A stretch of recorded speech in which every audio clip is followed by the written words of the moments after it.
LFA 118, Amorima versus a young full card prediction.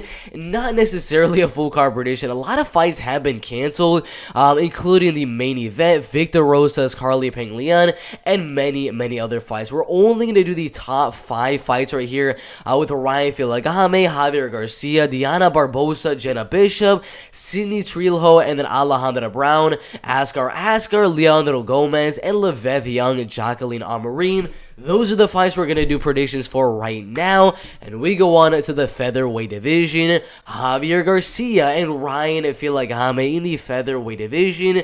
Both guys have definitely faced some good UFC, Bellator type caliber competition. So far, the guys that Javier Garcia has fought have been pretty solid. Joining the LFA at the beginning of 2021, getting a decision win over AJ Cunningham, as he was a very big underdog. AJ Cunningham was a very solid win, as he just came off a win over Jonathan Jackson, which is also very solid. Came off with that win as an underdog. Then he beat Timothy Tevez by triangle with 11 seconds left. And of course, he lost to Bruno Silva, but he is currently fighting inside of the UFC. We got Ryan Filagame, 6 wins, 3 losses. Also fighting some solid competition, including Billy Corncio. He did lose the fight by second round knockout. Also fought Fernando Padilla. Both guys are fighting inside the UFC. Then getting a recent split decision win over a guy that used to have a good record after he beat him. Then he kind of went on the down end. Those are some solid wins and fights for both of them. But this fight right here, the striking is going to be very even. They both have pretty good power, pretty good speed. It's very even on the feet. Very tough to consider either guy having the real advantage in the striking. But if we're talking about the grappling and wrestling advantage, there's no doubt who I'm going to go for. Javier Garcia's wrestling and grappling is way better than Ryan Filagame. Doesn't have the best record, but he's fighting very solid guys. And out of all of those wins, I think pretty much every single one except for that decision and that decision are submission wins. The grappling is really solid, goes out there every single time, looking to put on pressure, take it down, and look for that rear naked choke submission. I think he can possibly get the submission here on Ryan Filagame, but the main way he does lose this fight is by knockout or by decision. He's never been submitted in his career so far. I've never really seen a scenario in all the film I've watched from him that he's been close to getting submitted, so I don't think we're going to see a submission here. I think Javier Garcia is going to go out there, put on the pressure on the feet, throw a lot of volume, mixing the takedowns, ground and pound, and look for the submission, but I don't think he will land that submission. I got Javier Garcia, 30-27 unanimous decision. Really good fight in the featherweight division. Diana Barbosa and Jenna Bishop in the women's flyweight division. The difference in age right there is definitely noticeable. 29 and a half years old, a little bit taller, a little bit lengthier for Diana Barbosa, a little bit more experience is Diana Barbosa as well. But in terms of all combat sports, in terms of jiu-jitsu, wrestling, all that stuff, Jenna Bishop is a lot more experience. 1 win and 0 losses as a professional MMA fighter, but as a grappler, she's done very solid. A lot of submission wins on here, beating some very solid girls as well. She's got a couple losses there, but it's gonna happen every now and then. Her first fight in the LFA was a couple of months ago, and she had a submission win over a 1-3 fighter in Helen Lucero. Literally no chance I thought she was going to win that fight, and of course, she got the submission in the very first round. Of course, the main game plan for Jenna Bishop is to go out there, get the fight down, and look for that submission. Diana Barbosa, her main game plan, of course, usually is to go out there and try to ground upon her opponent for the TKO, look for her own submission, look for her own ground upon TKO, things like that. But in this fight, that is not going to be an option. In the fight with Karina Silva, she used her own wrestling and grappling very well, and she won that fight. If you're remembering the name right there, Karina Silva just got a win on Dana White's Contender Series. Got a lot of wins after that loss to Diana Barbosa, and now got a contract inside the UFC after getting a second round of guillotine choke submission. And then before that, rear naked and armbar choke submission. And her only loss to Josiane Nunes, who is also a UFC caliber fighter, coming off a very solid win over Bea Malecki. She looked pretty good in the fight. She went out there, took down Josiane Nunes, destroyed her with ground and pound in the first round, destroyed her with ground and pound in the second. The fight went back up in the feet, then Josiane got the knockout, but she showed a very solid wrestling and grappling in the fight. Diana Barbosa's wrestling and grappling is not going to be as good as Jenna Bishop, of course, but it is definitely pretty close to that. It's not going to be near even to that, but she can definitely be able to defend the takedowns, keep the fight on the feet, where she's going to be taller, lengthier, faster, more powerful, and everything like that. She's going to have a significant advantage on the feet. And that is why I'm going to go for her to win the fight. I think she might be the underdog in the fight, if I can find it. Let's see right here. Yeah, minus 153 for Jenna Bishop. Started at minus 600, which was absolutely crazy that they would have her as that big of a favorite in her second professional MMA fight ever. But I mean, now Diana Barbosa, the fight is getting a lot closer in terms of the betting odds, but I do think that Diana Barbosa is gonna win the fight. A lot of people are probably gonna go are gonna go Jenna Bishop to win the fight by submissions. Very, very likely that does happen, as she does have very, very good jiu-jitsu. But Diana, the way she was able to defend the takedowns and land the takedowns in her last two fights against UFC caliber fighters that are currently, of course, inside the UFC, I think she'll be able to defend the takedowns on Jenna Bishop, keep the fight on the feet, and outstrike Jenna Bishop for 3 straight rounds. Decision win at Diana Barbosa right there. Really good fight in the women's flyweight division. Alondria Brown and Sydney Trejo in the women's strawweight division. Clear difference in skill. Alejandra Brown, however you say the name, 1 win and 0 loss over a very, very bad opponent with 0 wins and 1 loss. Couple of submission wins, knockout wins as an amateur, but is currently 0-1 as a pro. Her losses as an amateur were not really that good. Got TKO'd in the second round by Aaron Harrell.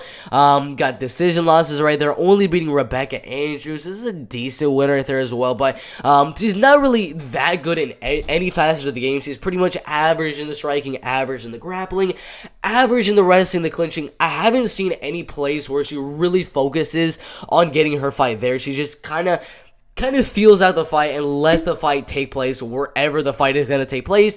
She's not one of those girls that I'm going to go down, I'm going to go for takedown after takedown after takedown. She's not that type of girl. She doesn't have that one facet of the game that she's very, very good at. Sydney Trejo, I would say her the main thing she's really good at is, of course, going to be the boxing, even the kickboxing, as we saw in that amateur career, getting a head kick knockout in the second round. But she's going to be a way better wrestler. I believe she can go out there, use the hands and a couple kicks maybe here and there, put some heavy pressure with the boxing, get Alondria Brown's back to the cage, and mix in the wrestling and grappling, grind upon a little bit, and win the fight by a decision. I think the boxing is way better for Sydney Trejo. I think the wrestling is way better for Sydney Trejo. So I don't see too much of a facet of the game where Alejandra Brown is going to win the fight. So, if we can find the betting odds for it right here, I might be blind to be quite honest. They might not even have betting odds. There it is, minus 140 for Sydney Trejo, and then plus 120. It is a very, very close fight on the betting odds. I think there's a possibility Alejandra Brown could go out there and outstrike Sydney just by outpointing her, but Sydney Trejo's pressure in the striking is very, very solid. The wrestling's way better. I think she should have no problem winning the fight by decision. So yeah, Sydney Trejo by decision right there. Really good fight in the women's strawweight division.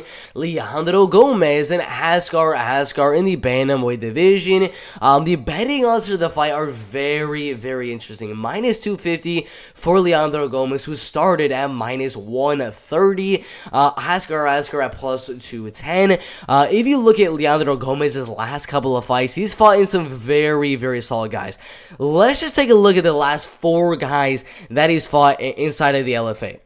Anthony Jimenez, 4-0-1, now 5-1-1. Very, very solid guy right there. He beat that guy by knee bar submission in the very first round. Then he fought Yuma Horiguchi, won that fight in a very controversial, very, very close split decision win right there. Yuma Horiguchi, I believe, is going to fight for the belt very soon or something like that. No, he just fought Mark Lomacko. Probably is going to be very close to fighting for the belt after that co-main event win. He also has a win over Jacob Thrall in his last fight by unanimous decision. Another very, very solid win. He beat Jorge Alcala, only losing to Lucas Ananales. However you say that. however you say the name, but that guy's a very, very good veteran of the game with 12 wins and 4 losses. That is the only loss on the career so far. So out of all those wins, Leandro Gomez has shown very, very solid wrestling, very, very good grappling, going out there, taking the fight down fairly easily in every single matchup, getting the submission, getting the ground upon TKO every single time. The grappling and wrestling advantage over a guy like Asgar is going to be absolutely significant. He lost to Saidu Kakaramano by knockout, as well as Justin Wetzel by knockout. They both kind of got his back to the cage, just started throwing, and ended up getting the knockout. But in this fight, Asgar needs to worry about that wrestling and grappling. Maybe Asgar can keep the fight on the feet at range and win the fight by decision, but I think the wrestling and grappling is going to be way too much to handle. Leandro Gomez, I'm going to go with decision right here. It's very, very possible we can see a submission from Leandro Gomez. I think it's a very 50-50 on submission or decision, but I'm going to lean slightly towards a decision win from Leandro Gomez. I don't think it's as much, it should be as favored as Leandro Gomez is at -250. I think the odds should be a little bit closer because of Asgar having that striking advantage, but overall, Leandro Gomez should have no problem getting the takedown and out-grappling, out-wrestling, either to a submission or to a decision. Really good fight in the bantamweight division. Jacqueline Amorima and Laveth Young in the women's strawweight division. Laveth Young with 3 wins, 1 loss, and 1 draw. I believe every single win being a finish, won by rear naked choke submission, then losing to a UFC fighter in Vanessa Demopoulos, then knocking out Rena Norville and knocking out Kelly D'Angelo. She's going to be a little bit smaller. I'm not too sure about the reach right there. She's got a little bit better wrestling than Jacqueline Amorima. The grappling, of course, is going to go Jacqueline Amorima, but the striking is going to go Laveth Young right here. It's a very, very... Sorry about that. It's going to be a very, very close fight. 89% are going to go Jacqueline Amorima to win the fight by submission. 11% going Young to win the fight by knockout. Literally everyone, either way, is saying the fight is going to be a finish. It is a 5-round fight for the women's strawweight belt, so I have no problem thinking this fight... Sorry about that. I had a hiccup. But thinking this fight is not going to be a finish. Is going to be a finish. There's no way, in my opinion, that this fight is going to go all the way with the power that Laveth Young possesses in her hands and the submission game that Jacqueline Amorima has. The only way this fight is really going to go to a decision is if both girls kind of gas out earlier on in the fight and do not have the gas tank to submit the other guy or to have the gas tank to knock out the other girl. So I definitely think this fight is going to be a finish either way. Laveth Young is going to be way bigger, in my opinion, in terms of total mass. She's going to be a lot stronger. I believe she'll be able to defend the takedown on Jacqueline Amorima. She's fought the better competition. Jacqueline's literally fought nothing but cans in her career. 0-1, 2-5, 0-1, and then 1-1. I think Jacqueline's got a good chance of getting the takedown, lashed in a submission, but Laveth Young, way, way better striking. I believe she'll be able to defend the takedown, keep the fight on the feet, and in the second or third round, finish Jacqueline Amorima by knockout. Really good fight in the women's strawweight division. Yeah, guys, that is my full card prediction for LFA 118 Amorima versus Young. 8 fights on the entire fight card. The main events, I got Laveth Young by knockout, Leandro Gomez by a decision, Cindy Trilho by a decision, Diana Barbosa decision, and then Xavier Garcia by a decision. Really good fight card for LFA 118. Like the video, subscribe, everything like that, and we'll see you in the next one. Let's go.